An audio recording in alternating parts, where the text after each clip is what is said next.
কি হলো, চলো, বললাম তো আমি রেডি।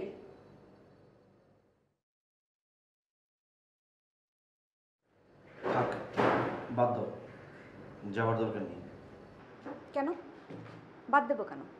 তুমি হসপিটালে বুকিং দিতে পেরেছো, এখন যেতে তোমার অসুবিধা কোথায়? হঠাৎ কি এমন ঘটে গেল যে আমার প্রতি তোমার বিশ্বাস আবার ফিরে এলো? বিশ্বাস ফিরে আসার কিছু নেই, বিশ্বাস চিরদিনই ছিল। এর নাম বিশ্বাস? কি অপরাধ আমার? তোমার একটা বন্ধু আমার সাথে বাসায় ছিল, ব্যাস এই আমার অপরাধ? আর সেটার জন্য তুমি দিনের পর দিন আমার সাথে মিসবিহেভ করবে? তুমি মনে করে দেখতে পারো তুমি কবে আমার সাথে শেষ ভালোভাবে কথা বলেছো?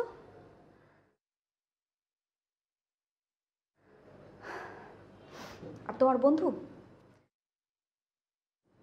তাকে আমি বাসায় আসতে নিষেধ করিনি? 100 বার নিষেধ করেছি, কই? তখন তো তুমি আমার কোনো কথা শুনোনি। তোমার আশকারা পেয়ে পেয়ে সে মাসে প্রত্যেকটা দিন আমার বাসায় এসেছে। এখন একটা মানুষ যদি মাসে 20 দিন এসে আমার বাসায় পড়ে থাকে, এমনও তো হতে পারে না যে তুমি নেই কিন্তু সে বাসায় আসলো, পারে না? পারে। তাহলে তাহলে কেন এখন দোষ শুধু আমার একার হচ্ছে? তোমার কি কোনো দোষ নেই? Dipa, I am sorry. No, it's not about sorry. তুমি আমার বাচ্চার ব্যাপারে প্রশ্ন তুলেছো। It's not about sorry. You did a very cruel thing. আমার বাচ্চার ফাদারকে এটা যখন তুমি আমাকে প্রশ্ন করো, তখন সেটা আমার জন্য কত লজ্জার, কত অপমানের, সেটা তুমি বোঝো না? কামন, চলো চলো, হসপিটালে যাব। আমি আর এক মুহূর্ত থাকবো না, চলো, লেটস ড্রপ দ্য বেবি, চলো। দীপা, আমার ভুল হয়েছে, প্লিজ। ভুল? ভুল? তোমার কোনো ভুল হয়নি, ভুল হয়েছে আমার। ভুল হয়েছে আমার, আমি তোমার মতো একটা ক্রেজি শিটকে বিয়ে করেছি। তুমি তুমি সারাটা জীবন আমার বাচ্চার চেহারার দিকে তাকাবে আর ভাববে এই বাচ্চা অন্য কারো।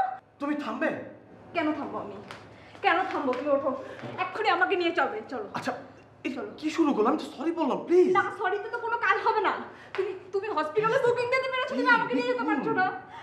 কুল হর, কিচ্ছু নেই। কুল হর, এই কিচ্ছু নেই, তুমি আমাকে ছাড়ো। আচ্ছা, আমি সরি। তুমি আমাকে একদম ধরবে না, সরো। কেন এখন তুমি যাবে না? কেন? তুমি বুকিং দিতে পেরেছো, তুমি যাবে না? আমি তো বললাম আমি সরি, প্লিজ। কিছু নেই, চলো, তুমি এখনই আমাকে নিয়ে যাবে, চলো। যখন বুকিং দিয়েছো তখন তো তোমার একটু খারাপ লাগেনি, এখন কেন খারাপ? আমার কথাই শুনতে চাই না।